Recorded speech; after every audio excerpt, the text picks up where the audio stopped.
Hey nerds, welcome to another episode of the Nerd Rundown podcast, where we cover the latest in the nerd world of movies, TV, and more. I'm your host today, Darren Stemple.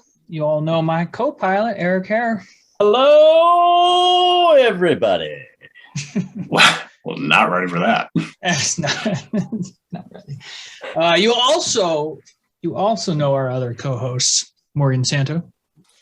Guys, do you think they allow loud laughing in Hawaii or just aloha? Oh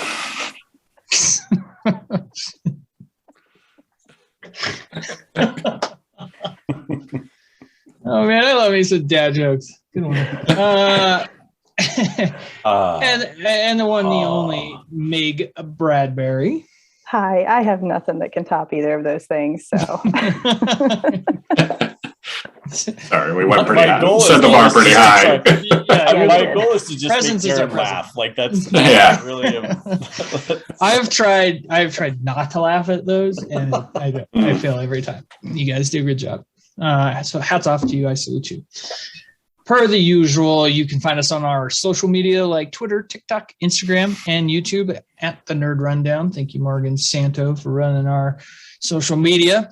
And while you're there, please hit the like button, subscribe button if you haven't already, and leave a comment. We love interacting with y'all. Of course, you can also listen to us on all the other major podcast services if we're smart enough to remember to release it on those. I have to make an apology as we released our audio podcast a little bit late this week. So it was my fault. I uploaded it and forgot to publish it. Actually, I had a ton of rookie mistakes all the other day. Like I have to apologize to everybody for the audio at the beginning and the end. I had put it all together, and then I added something in between, and I was like, "Oh, I want to mute that so nobody hears the sound; they could just see it." And I had put it all on the same line and forgot to move it to a different line. So when I muted that, I muted everything. So I'm like, God, dummy! You know what? This is why we're the best podcast around, because we own our mistakes. And I was willing to take that ownage on by myself, but thanks, Eric. No, that's on me. I was on vacation, so I was like, Eric, can you help me out on releasing it? But I guess I should have just taken one more minute to You.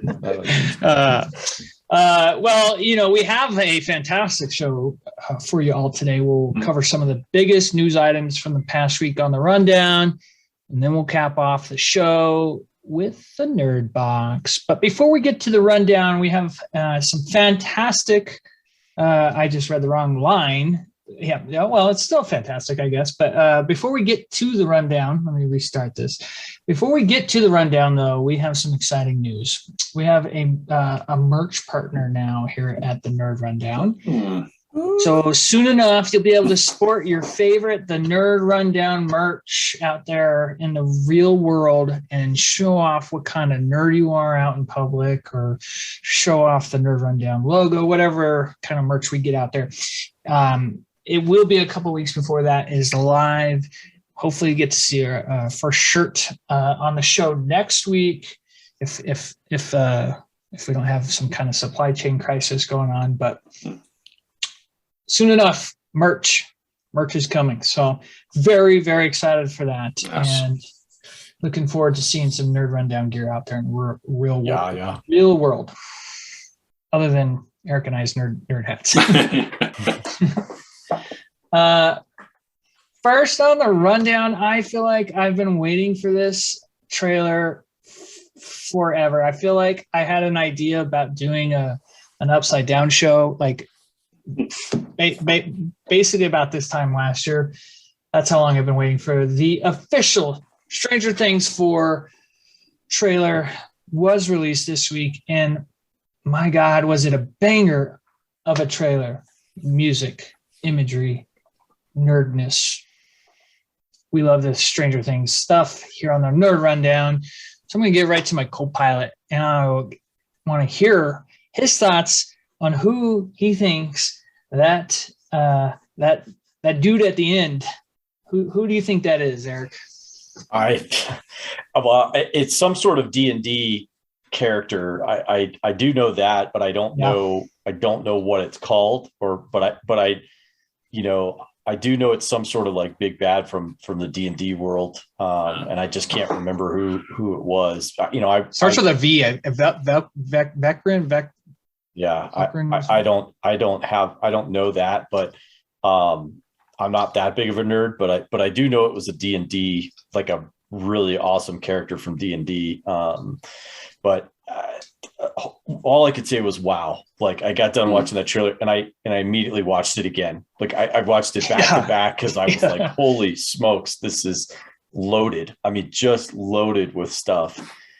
And it's been a while since we got a Stranger Things season. So I'm glad that they didn't really take that time off and not do anything cool, because it was hopefully the show is as good as the trailer, because it just is just amazing. So the kids look great. They're all getting older. So they all look really good. I think it's going to be interesting to see how Hopper, kind of gets back into the things. Because I thought he was done for, so yeah.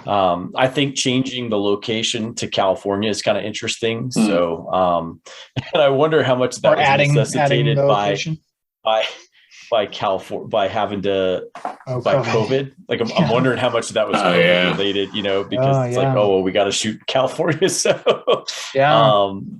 but I think it'll be fine. I think they'll work it in just fine. So but yeah, so special effects looked incredible. Story looks really rich. And the music, like you said, having that Journey song in the back is, you throw a little Journey in there and it's always probably good. It's probably gonna be really good. It's always good drop always. Tell you when sectionals. Vecna, Vecna is the D&D character. It's like the humanoid character from D&D, and so he's like the terrifying. He's absolutely terrifying looking. I was like, oh my god, I thought the Demogorgon was bad, but good lord, I know, right? And that scene where they had the Demogorgon in the fire, or in the Russian prison, in the prison, fighting those guys, and I was like, oh my lord, that is crazy, So but we get more. I gotta say, I love Paul Reiser. So the fact that we're getting more Paul Reiser, I'm not sad about at all. Like, I don't care whether he's a good guy or a bad guy in this, like if he was a good guy in season everybody. 2. He was, but if he betrays everybody in this one, I'm okay with it. Like, I don't know where his character's going or whatever, right. but Russian spy. I just feel like, the world is a better place with Paul Reiser for acting, and doing stuff. So chubby Paul Reiser.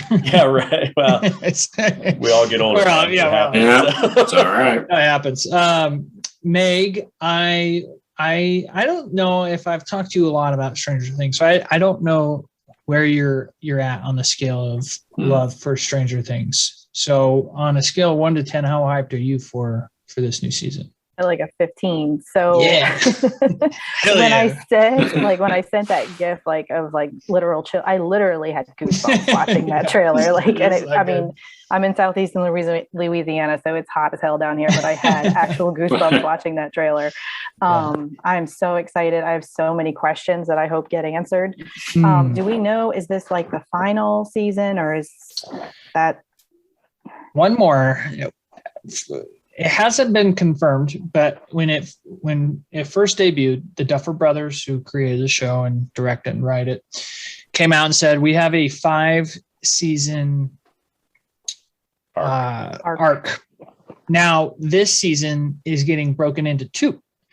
And so I don't know if that means that it's Stranger Things 4, 0.0 and then 4.5 and that's it, or what, but more Stranger Things, I'm never going to complain about. Yeah, I'll be really sad if this is it. Like if season 4 is it, because I don't want to leave that world. And I'm not a big spooky horror, kind of person, but I love that show so much. And like you said, the music in the trailer and just the characters coming back, like I feel like they're at that point where they're like family now. And I just don't want them to leave. So I'm really, really pumped for this. You know what, Meg? That's a fire ass take right there. I don't want to leave this world of Stranger Things. Meg with her first fire ass take. I think he's jotting that down. Yeah, jotting it down. Fire ass take. I want my credit. So yeah, absolutely. I don't want to leave that world. World of Hawkins, Indiana. Like Eric said, they're adding California as a location this season. Paul Reiser uproots Will. What's the mom's name? Joyce, Will, and 11 get uprooted to California, and everybody's left behind. And it sounds like it's a shitstorm in Hawkins. And Morgan, let me ask you: do you think we will get to see the origin of the Upside Down in season 4? Yeah, I think that's what they're going to focus on, because I think whatever happened or created it, the origin, whatever it is, it's going to be important to stopping it. Is what I'm thinking. At least that's what I'm hopeful for. I will say I think this is the final season, and they're splitting into 2. That seems to be the trend now, which I freaking hate. That bugs me so much. It's just instead of the final season, say, we got 2 seasons left. Don't split it up. That bugs me so much. But I am Ozark looking for like Ozark or Walking Dead does it, and but I am really looking forward to this. I think it's going to be good, and I think I'm calling it. I think the boyfriend dies. I'm drawing a blank of Steve. Oh, right? No, please, no. I'm calling it now. I gotta tell you, I'm so glad you brought Steve up, because of all the characters on the show, seriously. I think Steve has moved the needle the most for me. In that first season, he's great. The very beginning of that first season, he was just a total douche, so punchable. Exactly. Yeah. And now it's I love the guy, he's totally part of the gang. He's gone from being the cool dude to being, full on nerd. And that's why it's gonna come full circle when he dies fighting whatever he's gonna fight. Yeah, I hope you're wrong. I imagine we probably lose a couple. Somebody's got to die. I think we lose a couple, right? Season, I mean, so. Barb died in season 1. Bob died in season 2. Or Bob. Was there a B name that died in Billy? Season 3? Well, Billy. Yeah, Billy. Yeah, that's a big one. Keep on the lookout for your B names in season 4. You'll get too attached. I thought that was Barb at the end of the trailer. Barb's come for her revenge. That's Barb floating down. You get it fine, babe. You said you had something there? Oh, I just interrupt you like I always do. So. No, it's okay. The whole cast was just really, really great. I know, Millie Bobby Brown gets a lot of the attention, but really the whole cast has just been really, really spectacular. What did we get in last season? What's his name from The Hobbit or from Lord of the Rings? That was Bob. That was Bob. That was season 2, wasn't it? Or was it season 3? I thought it was season 3 for him. Was it season 2? Because season 3, the big focus was Billy, and that's right. Billy was the guy. So Anyhow, I loved it. Matthew Modine has been really cool. But I think the whole cast has just been really, really good. And with kids, it's hard. You never know what you're going to get, but I think they've done a really good job. And frankly, I was not much of a D&D. I mean, I did know about D&D and stuff like that, but they've really done a great job of the nostalgia for one thing. We just had my birthday was on Wednesday, and we went Happy to this 80s, totally 80s pizza place. And so, which is actually going to be on the History Channel's Adam Eats the 80s this weekend. It'll be on the 17th. There's going to be an episode of Adam Eats the 80s, and it actually is at that pizza place. So they're not a sponsor, by the way. But they should. Anyhow, the whole place is like loaded with 80s nostalgia stuff, like all these different artifacts from the 80s. And it was super, super cool.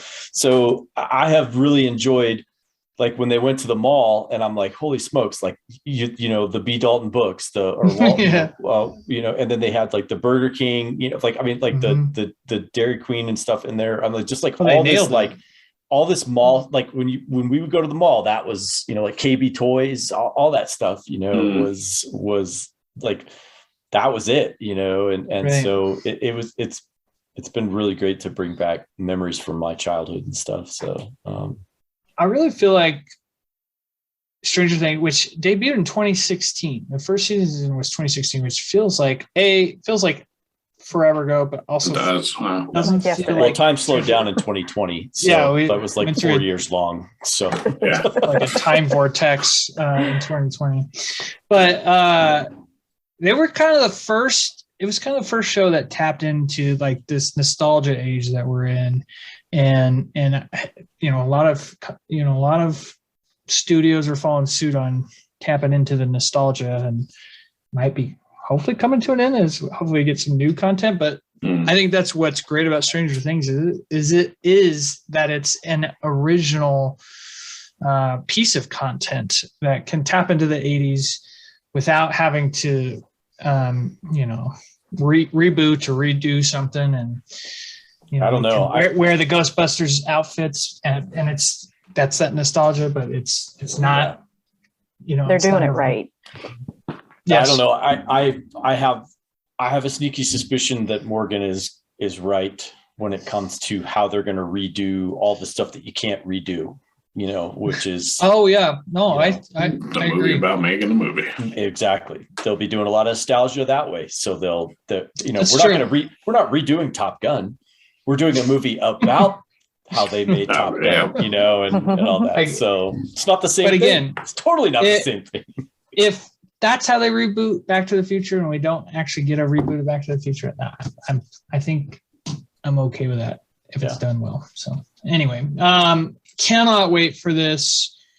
Debuts here at the end of April. Cannot come soon enough. We will be covering it on the rundown at some point, probably in a more of a present episode. Yeah, that is going to be a fun show to have back on.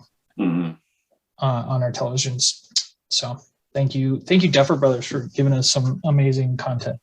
Yeah. Next on the rundown, we have some DC news that it kind of covers the next few things, but DC Entertainment's facing a potential overhaul under new Warner Brothers Discovery merger banner. And I'm here to ask you guys. I'll start with you, Morgan. Do you think this is a good thing for DC to be overhauled like this if that's what happens? Well, I thought you fell asleep there. It could be. It could be. No, I don't know. I honestly have nothing. I don't think it's going to help. I just think for some reason when DC's tied to a live action thing, they just have a hell of a time trying to do anything. I don't think it's going to matter who's there, who's behind the scenes. Okay. They're Eric, too far gone. One reason Marvel Studios has been successful is they started out as their own studio, and then they were bought by Disney, but Disney still gives them full autonomy on 98% of stuff. Could Discovery come out and say, you know what, you have DC Studios, go out and do your own thing, you have full autonomy? If that's what happens, is that a good thing? Yes, it could be. I mean, like anything, you kind of say is a caveat that I'll put on there initially.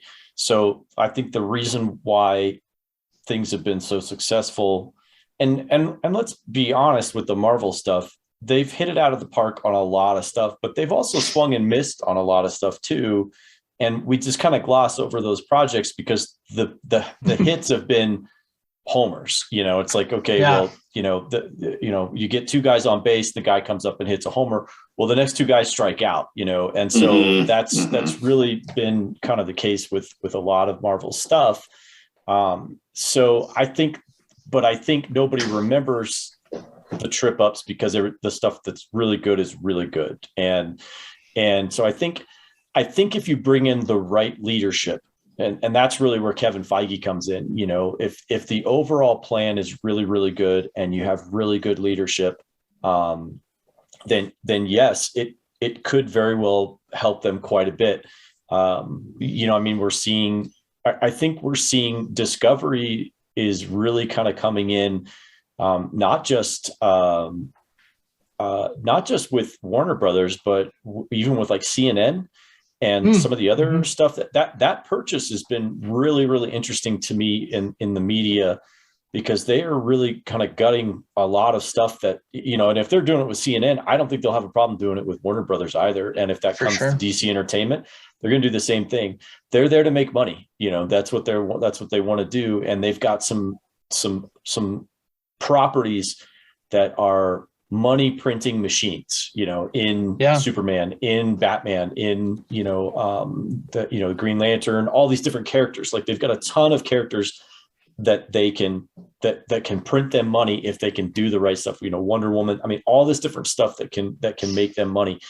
So if you get the right leadership in there and you put together the right strategic plan, and you can even use some of the successes that they've had right now. Shazam is doing really well. Peacemaker was dynamite. Like it was really a dynamite piece. I think James Gunn is a great guy to bring in. Trust him to, you don't have to put him in the producer's role or like the executive producer role or whatever, but trust his judgment. Maybe he knows somebody that you could put into that role and do that. But fantastic right there. Yeah. So, I mean, that's kind of what I think, but yeah. Well, good segue to Meg. So we have a great NRDbox question from Meg later on. And since, we'll cover that later, but it just kind of ties into my question for you, Meg. As a budding nerd, say DC gets this overhaul, and as somebody who is kind of really just getting into the nerd world of DC, is there a DC property that you would like to see, put to the top of the list ahead of something like maybe another Batman? Yeah, I mean, I really enjoyed the Suicide Squad. Loving Peacemaker right now. I kind of like that world. Superman's just not really, I don't know. I never got into that. The Batman just recently, loved it. Haven't really watched too much of, any of the other ones. So I can't even tell you like a favorite Batman. I haven't seen enough to to even make a pick. Sure. But the James Gunn kind of led projects, I really do enjoy those. But yeah, this news to me isn't exciting or disappointing. And, I don't see them ever living up to like the Marvel. But like you said, Eric, there are a lot of Marvel stuff that's not great. But the ones that are great are absolutely amazing. I don't know that DC is ever going to get there regardless of who they put in charge. But it's a good point. It's hard to, you're not going to find another Feige. Like Feige is the absolute man, and it's close. I mean, you could hire. I like that idea. Like if you hire James Gunn as the new studio head, he loves the DC world. He knows things in like the deep caverns of the DC world, as you can see in some of his projects he brings in. So. You have to have a strategy, and I don't think Warner Brothers has ever had a strategy. They've always been playing catch up to Marvel, and they if they did have a strategy, they didn't do a very good job of executing it. And with Snyder having the situation that he had with the Justice League, and and the situation with his daughter, I mean, that's tragic. That really was tragic, and it really potentially derailed the entire. But things were going off the rails prior to that, anyhow. I think so. Yeah. So I don't know. I think you need to have a person like Snyder and Gunn in the creative roles, and then you have to have a strategic thinker like Feige, quarterbacking or general, being the general of the whole thing to see the bigger picture. Like the Gunn and them, they do a good job of seeing the big picture for your individual movie or maybe several movies, but how about an overall world, or a universe? And that's where you need somebody more strategic, like a Feige running the operation and doing. Man, stuff. Gunn could be that. Gunn could be very that. well could be. Yeah, he very well could be. Feige started as like a small-time producer on the first X-Men movie in 2000, and he was a producer in all those early 20th century Fox Marvel movies, and he learned the business. And when they started the studios in 2008.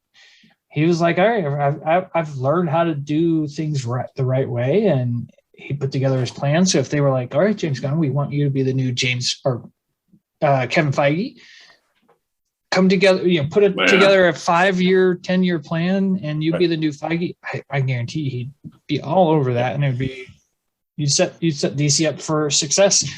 And speaking of I've said it before, that we're all better off if DC is better. Yeah. Totally. We're all better off. Marvel's better off. As fans, we're better off. Everybody's better off if they're putting out content that's really, really great that people want to go see, because that pushes Marvel to Feige says that all the time. Yeah. Feige says it. He's like, I want all comic book movies to do well because it's good for the industry and good for the business. And I guarantee you that all those Marvel dudes, everybody who stars in a Marvel movie, everybody who watches Marvel movies, the majority of them are Batman fans. I guarantee you they're Batman fans, or they're Superman fans, Wonder Woman fans. I mean, there's so many great the Justice League. I mean, everybody hates Aquaman. I mean, everybody knows that, but man. I mean, that guy, especially with Jason Momoa. Right? Come on. I heard there was something with him and a fish. I don't know. I don't know. I'm not. I don't know if Meg's got to that. I don't know if Meg got to that. It's just a rumor. It's just a rumor, but I don't know. So. Speaking of some of our favorite stuff and Batman, we got next on the run. We got our first look at Michael Keaton's Batman suit in the new Flash movie. There's not much to break down here. So what I want to do is go around the horn and have you guys rate the new bat suit in comparison to the other bat suits. I'll start. I think it looks freaking awesome. It looks like an updated Batman Returns suit. And it's not the highest quality picture, but I like it, and I want to see it in live action before I give it a full 10 stars. But off the first image, I'll give it a 10. No, that's what's his name, Billy Bob in Varsity Blues. I'll give it a 9. I'll give it a 9. Eric? Probably 8.5, 8 or 8.5. I like the chest piece. I think that looks cool. And then the arm pieces and stuff. The logo is not my favorite. Really? The yellow and black logo is not my favorite. Okay. And I think the ears are a little too much. Really? Okay. Too much. Stabbing. Right. But I definitely want to see stabs. I mean, it's up there. It's not as bad as the nipples. Like, that's all I can say. Well, so there's no nipples on it, so I'm good. All right. I think the cowl, in my opinion, I love the cowl. I think it's maybe the best cowl we've seen on Batman. Morgan, what's your rating? Yeah, it's a 2 because there are no nips. It's fire ass take.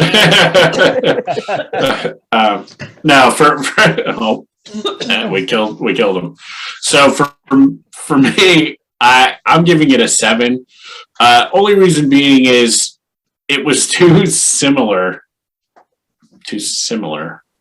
Yeah.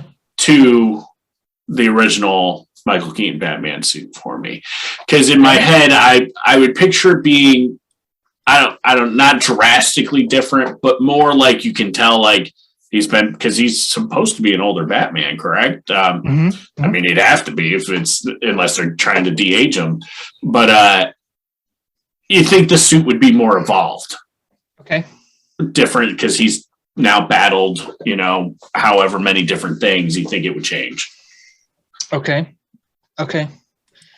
I love the bat. That's my favorite bat logo. So I'll say that too. All right, Meg, what's your rating? I just think it's adorable. You guys are rating the batsuit. Never leave home without it. I don't know. Like listening to what you're saying, Eric, I agree. I don't like the ears; they're a little too high. I don't like the yellow logo.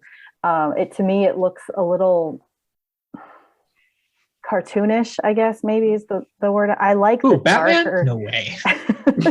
But I like the darker Batman. The darker Batman. Like I like that darker world, not that I don't know what the word is that I want. I can't think of it. Here's podcast brain finally kicking in. Finally. Gotcha. Taking your fire as takeaway. Goofy kind of, comic booky type world that they can put Batman. I like the darker stuff. And this just kind of looks silly to me. Do you have a favorite bat suit, Meg? I don't. No, I don't. Okay. I can't.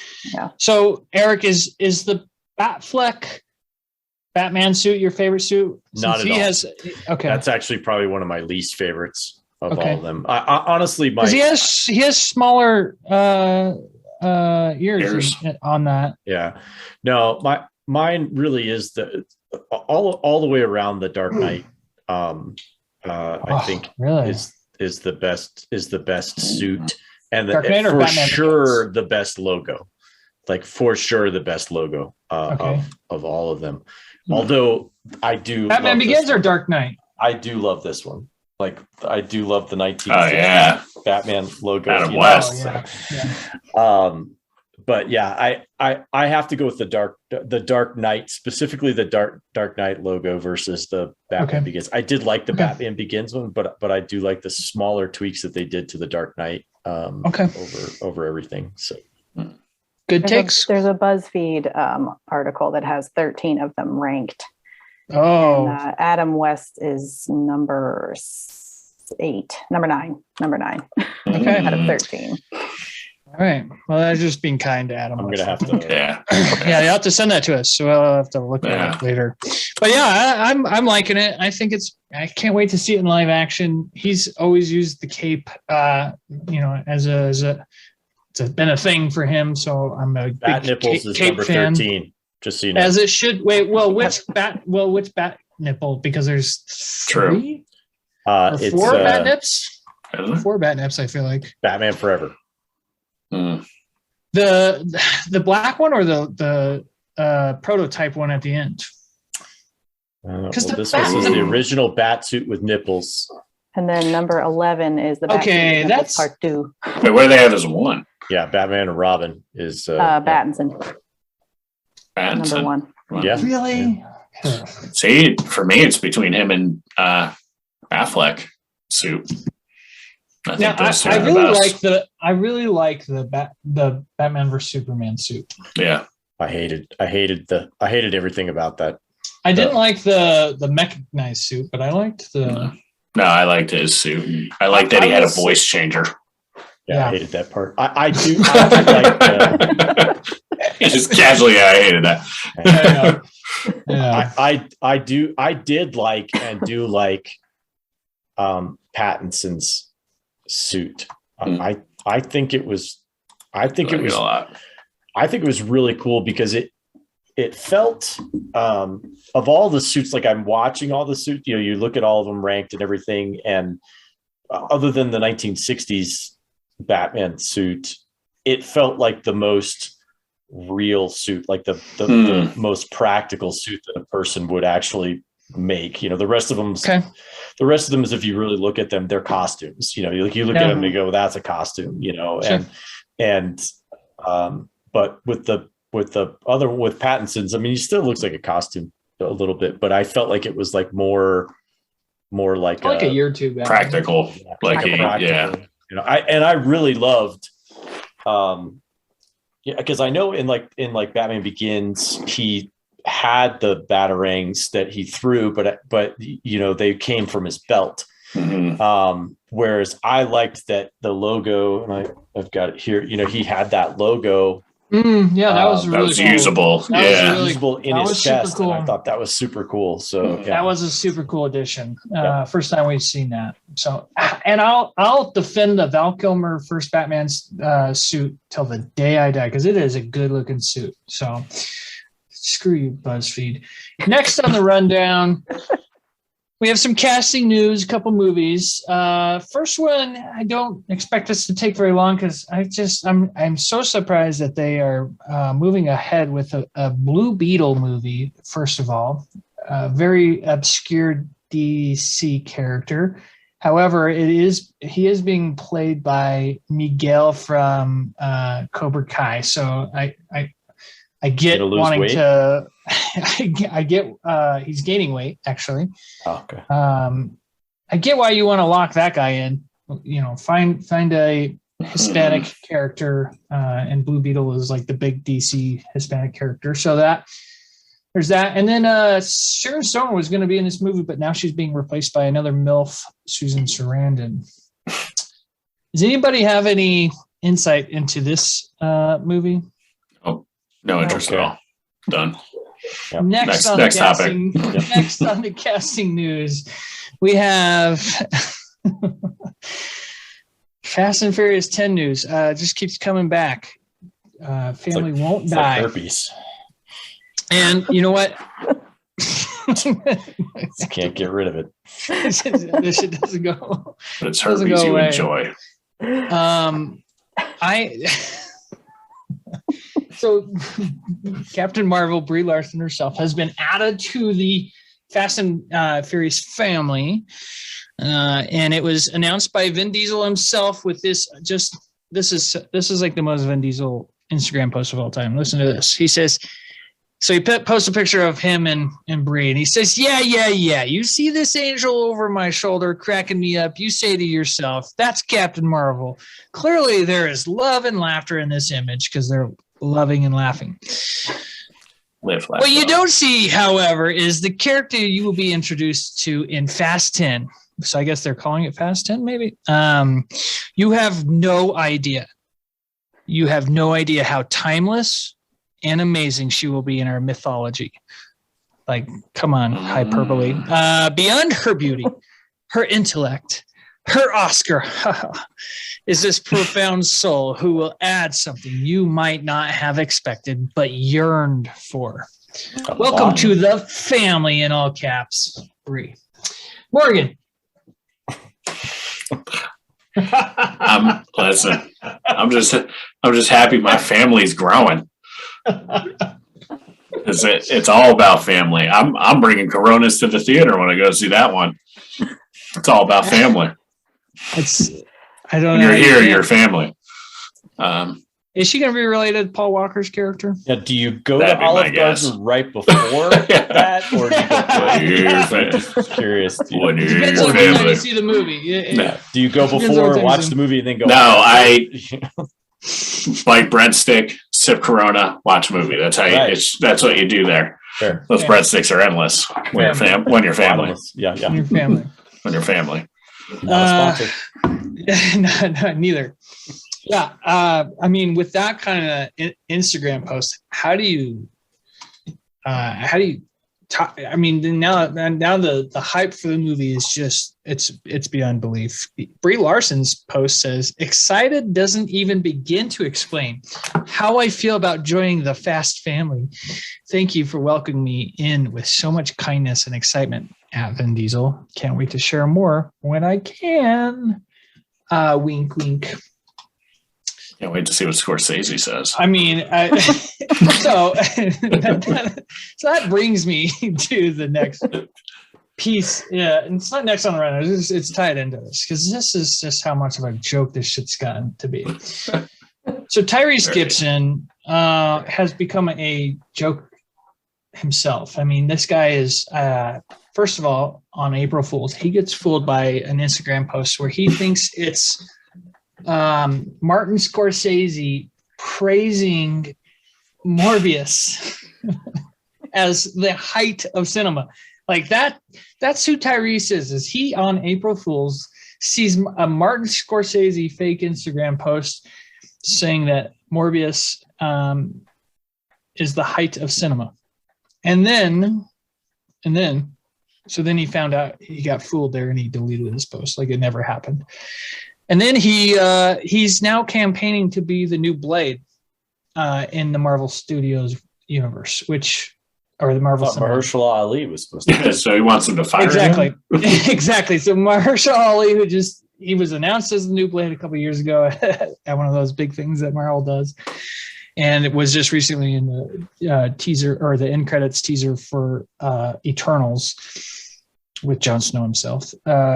Snow. And now he's campaigning to be Blade. So this guy's just clearly, I mean, that trip to space, they must have really messed up. I'm hoping that he was just referencing the likeness and not actually campaigning, because that's what you hope. But I just don't have any faith that Tyrese has not lost his mind. Yeah. Eric, you look perplexed. Ejecto-cedo, cuz. I got nothing. I really don't. Like I don't understand. Like, and I love. It's not that I don't love cars. I love cars. Morgan, are you drinking out of a bowling ball pin? What was that? I just don't understand how you can make 9 movies with not one of them having a plot.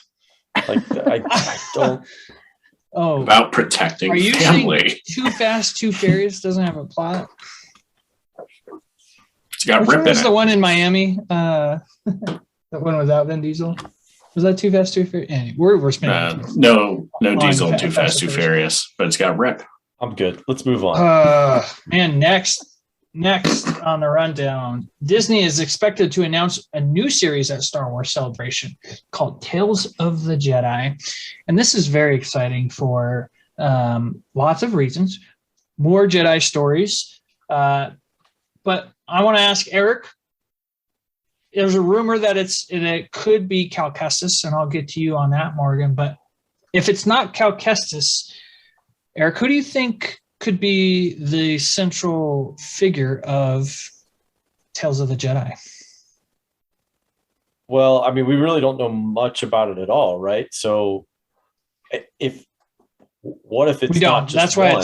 What if it's not just one? Like, what if it's Tales of the Jedi and you get like a Jedi of the week, because you've got thousands of years of Jedis, being the guardians of the I love that. So I mean, what if it's like a new Jedi each week, or each season follows maybe one Jedi or whatever. So yeah, you get Cal, and the first season, next season's another Jedi. So I don't know. I mean, could be a bunch. There's a bunch of Jedi out there that I'd love to see more of. Yeah. So.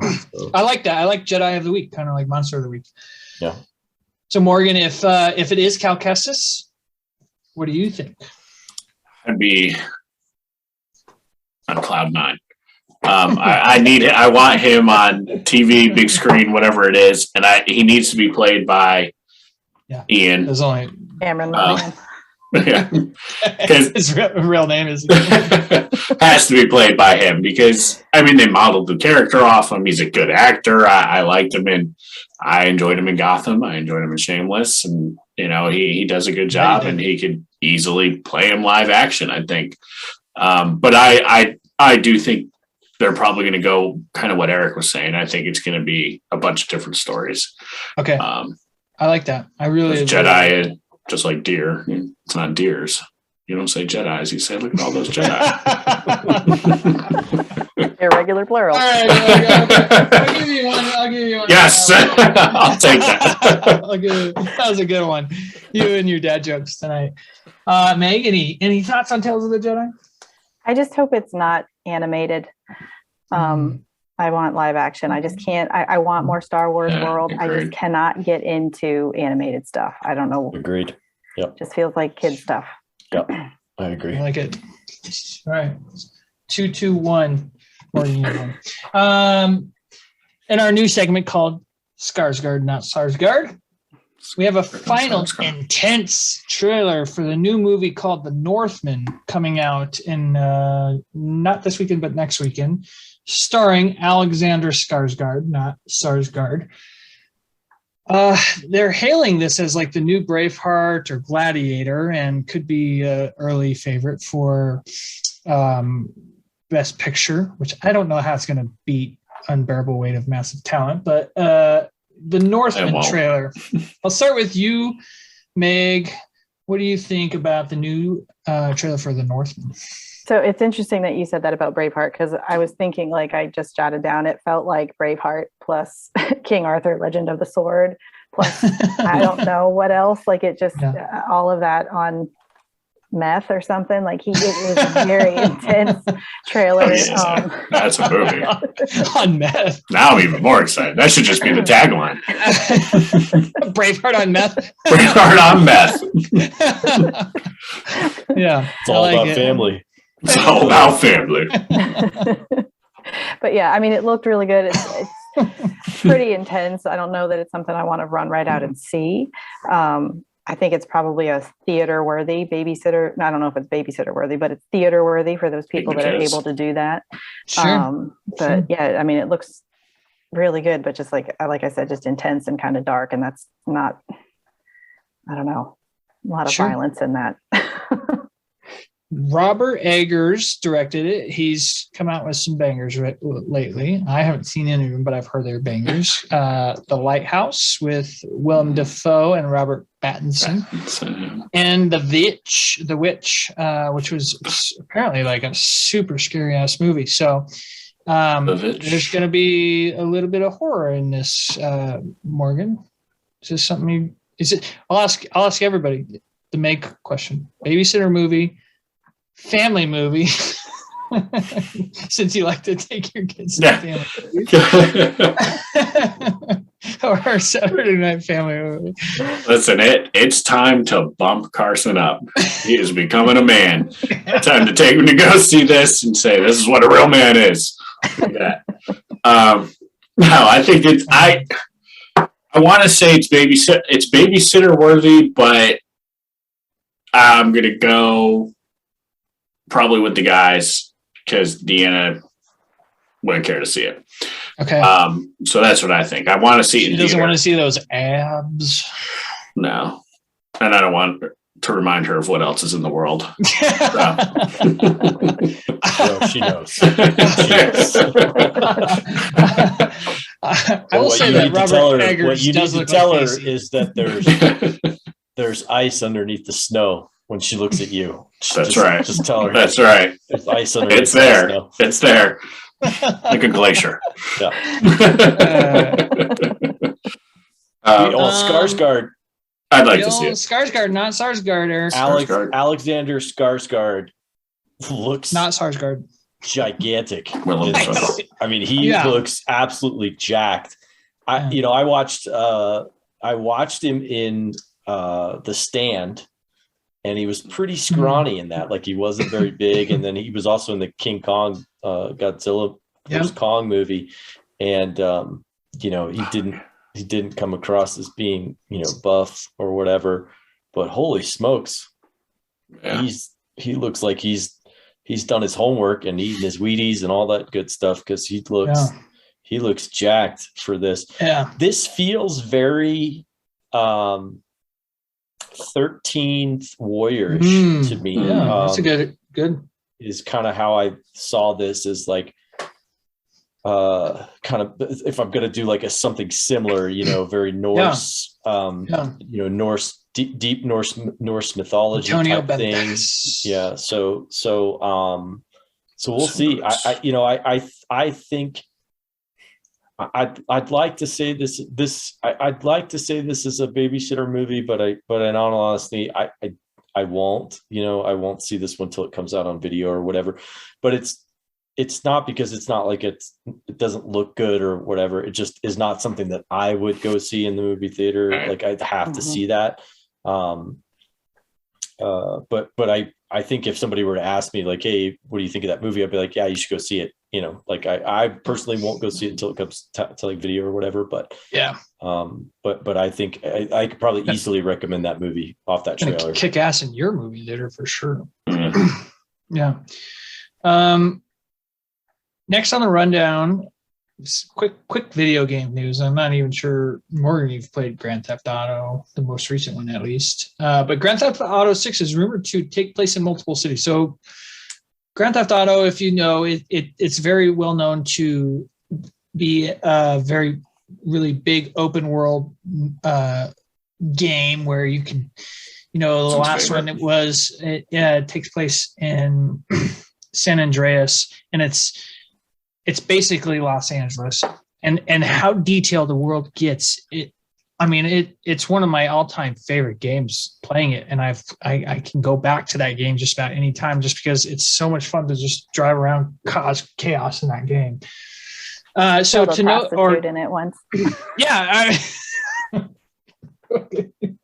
After you got what you needed. After you got what you needed. It's the one and only time I ever got to play it. I'm giving Meg another one for That's a fire stick.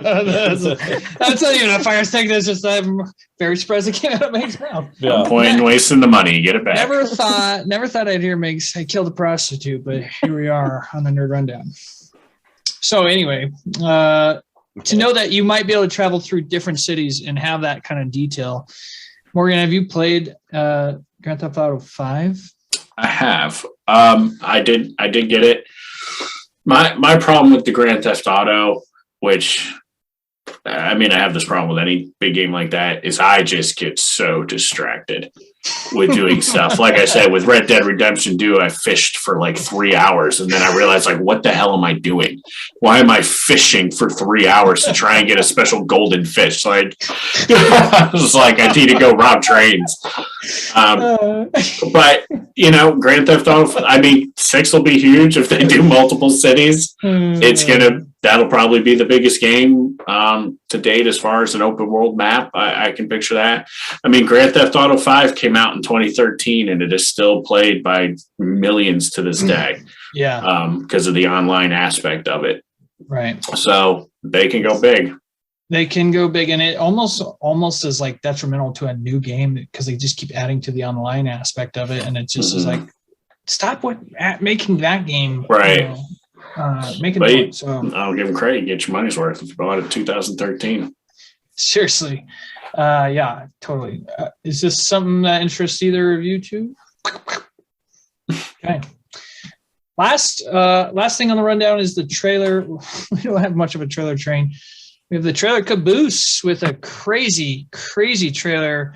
Crimes of the Future, which stars Viggo Mortensen, Kristen Stewart, and Leah Seydoux from James Bond's most recent love interest. So his baby mama. That's Leah Seydoux, I think is how you pronounce her name. I don't know. She's a French actress. Yep. Yeah, very pretty, although not so pretty in this one. Crimes of the Future. It's directed by the same guy who did Eastern Promises. What was the other Viggo Mortensen? The Road. And there was one other one. His comic book. Lord of the Rings. Those are some pretty big ones, isn't it? Oh man, this is gonna drive me crazy. A comic book adaptation. Yeah, Did it's you ever read The Road? Did you ever read The Road? The book The Road? Mm-hmm. This is just as depressing. No punctuation. David Cronin. Cormac, I think it's Cormac Carthy who wrote that. And there's zero punctuation in the entire book. Really? That's weird. What? Really? Yeah. I wouldn't like that at all. It's pretty strange. Oh man. It's a good book. What comic book movie?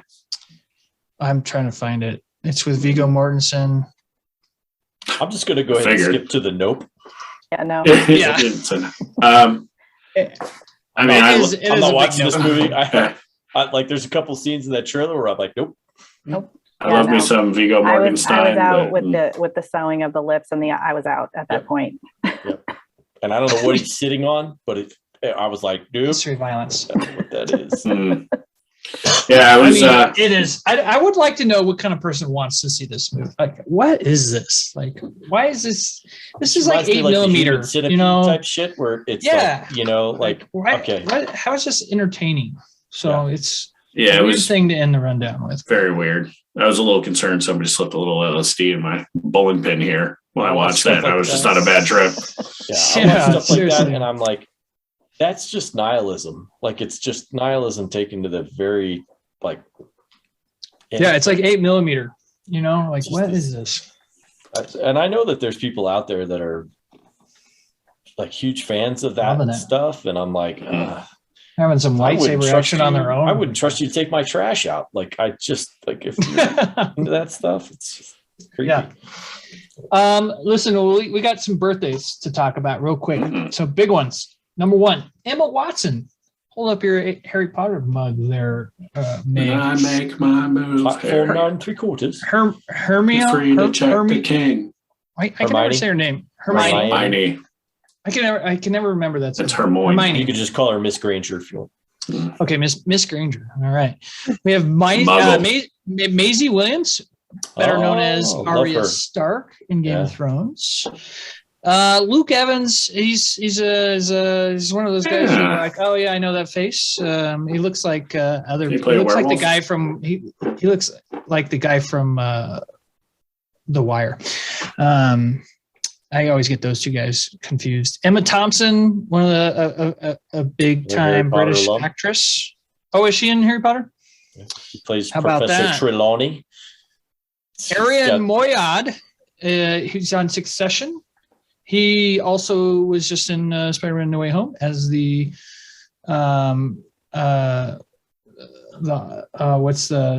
damage control agent who was yelling at Peter. Seth Rogen. Hats off to Seth Rogen's movie. Nick Kroll. No, it wasn't Nick Kroll. Hey, I do see a little bit of there's some similarity there. So I can see what you mean. Seth Rogen. Tom Wilson. Mr. Biff. Oh, love Tom Wilson. That butthead. Such a good dude. Did you guys watch what was the series that they did Movies That Made Us? No, there was a web series that they did during COVID with Josh Gad did a series where he got together casts from like the older 80s movies, like he did the Goonies. Yeah, and they read the script. Yeah. And they did one for Back to the Future, and Tom couldn't make it because he was doing something, but they cut him in at the end where they basically had him in character as Biff, and that's awesome. It was brilliant. It was absolutely brilliant, and I was like, "Oh man, it's really so amazing series." By the way, like Josh Gad really pulled together a great show there during COVID. And the way he was able to get some of the like everybody in those casts together was awesome. Yeah, it really was an amazing thing. And you know, I mean, it was like Krasinski's Good News thing. I mean, gosh, that Good News thing was so great. That was the best. Yeah, just like shout out to John Krasinski. Yeah, you know, I mean, hashtag John Krasinski. Just some cool stuff. But yeah, Josh Gad's I can't remember what the series was that he did, what it was called, but it was great. That's it for birthday. So some big nerd names in there. Happy birthday salute from the Nerd Rundown to y'all. NRDbox time. We've got a question from Meg. She commented on one of our shows on YouTube recently, and so thank you, Meg, for commenting. Y'all out there, comment on the YouTube videos. We like interacting with y'all. It's fun. It's really, really fun. Love a good question. She writes in. Do you want to just read it, Meg? Yeah. I don't remember what I said exactly. You said, "Why is Morgan so cool?" No, I guarantee you that wasn't born this way.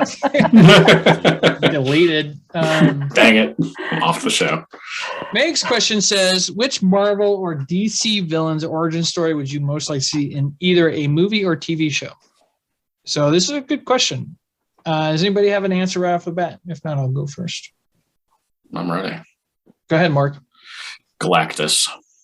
I want to see one. I went with that because one, I think it's plausible that we could get that a real Galactus. And two, he's got a horrible. I mean, he was just a man. His planet, something happened, and classic, it was going to explode. He tried to get off the planet in a ship. The whole planet explodes, and some cosmic force and fuses with the ship, and in a twist of irony, now he needs to consume planets. So, like he saw that old story. He saw a whole planet die and everybody die, and he was trying to get away from it. And now he's got to be the one that destroys planets and needs them for his hunger. So I think we could actually see him. Internals introduce some things, and Fantastic Four is coming. So, yeah. I like it. Yeah, I mean, when you think about all-time villains, he's up there. I mean, he's part celestial. It's just it fits into the new Marvel Cinematic Universe that we're getting. Yeah. That's going way cosmic. So I like that answer. Eric, you got an answer there? Yes and no. I have a rant that I don't like villain backstories. I really don't. Like I understand that you.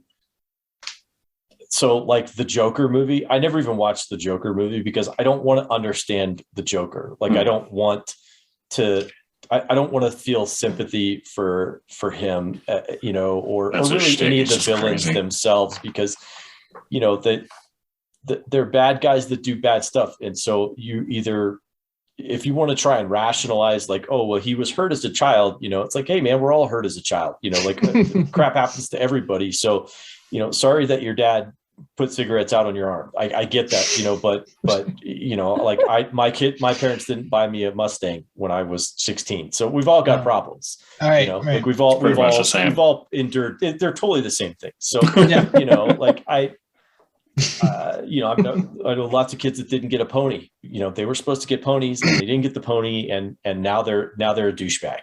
Like that's not how it works. Like, so right. I don't. Okay. So my whole rant is I don't give a shit about the backstory of. I can get behind that of the villain. I think that's a valid point. Yeah, the villain's a villain for a reason. I don't think that there's that applies to every villain. That feels more street level villains. Not that I mean, Joker's an all-time villain, but he's he doesn't have powers. So the villains that don't have powers, when you think about like Magneto probably has the best origin story for a villain, and we've seen it done twice on film in fantastic fashion. Right. So that's not my answer. But he doesn't get a whole movie. He doesn't get a whole movie to himself to explain like this is what you can explain. And you can look at Thanos the same type of thing. You can get a snip and you can see, okay, I can see where this dude's coming from, but he's still a bad guy, and so I don't want to have like I'm not going to be all of a sudden on his side and be like, oh, you know what? Yeah. Snap your fingers and destroy half the galaxy. Cause you know what, you've got some valid points, bro, and same thing with Magneto. Like I get that the Nazis, killed your parents and they killed a lot of people, and they were bad people, but not everybody's that way. And you don't have to punish the entire human race, because you're afraid, and you're probably right to some degree. There's probably an element of, and that's always the allure of the villain, is that there's always a kernel of truth to their lies, and that's from their own perspective. Yeah, from their own little perspective, So. But I think you can do it like what they did in Infinity War and tell a story from their Infinity War is Thanos' story, and it's his movie. He's got the most screen time. He's the bad guy. It's from his perspective. It's not from an Avengers perspective. It's more from Thanos. And I think that you can tell an origin story like that, and it doesn't have to like be the entire movie. X-Men First Class, that originally was X-Men Origins Magneto until Wolverine tanked, and they're like, we can't do a whole movie like that. But they took that premise and put it into First Class, and I think that was very well done. And I think that's what they have. I think that you don't do like a TV series around it. I think that's too much villainy, and don't do it like what Sony's doing with their villains, where it's like, oh, they're a good guy, but there'll be a bad guy in this other movie. So, I would like to see the first Marvel Studios X-Men movie be Mr. Sinister. I'd love to have Mr. Sinister on screen. I'd love to have them give that origin story, and how he's kind of like a Venn diagram of Magneto and Apocalypse, where he believes mutants are, the superior race, and he wants to dominate, but he also doesn't believe like all mutants need to live either. So he's just evil. He's just straight evil, and you're not going to be able to sympathize with him.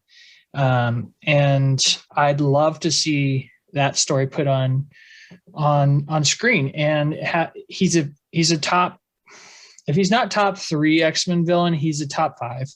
And I'd love to have him on be their first villain for their MCU debut. So, Meg, did you have somebody in mind when you asked this question? Well, what actually got me thinking about it was we had just watched Cruella. So not Marvel or DC, obviously, but that's what got me thinking of it, because I also really I loved Cruella. I thought that was a great movie. Maleficent. I kind of liked how she kind of took it and was like, the story that you've heard is not the true story. So I kind of liked that. So the only one I could really come up with was Ursula.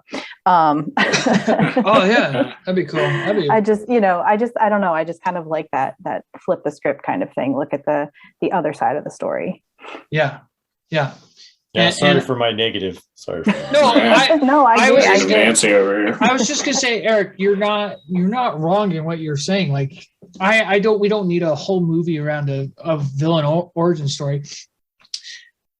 Do it like Infinity War, where it's from their perspective, but you have a small snippet of why they're doing it, and it's just go on from there. Like, it doesn't need to be a whole movie. Like, and I hate when we have to sympathize with the villains. I'm right there with you on that. So you're 100%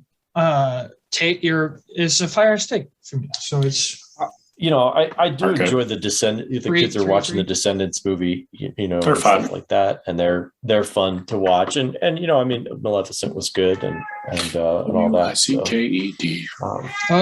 We got a pussy in the room again. Yeah.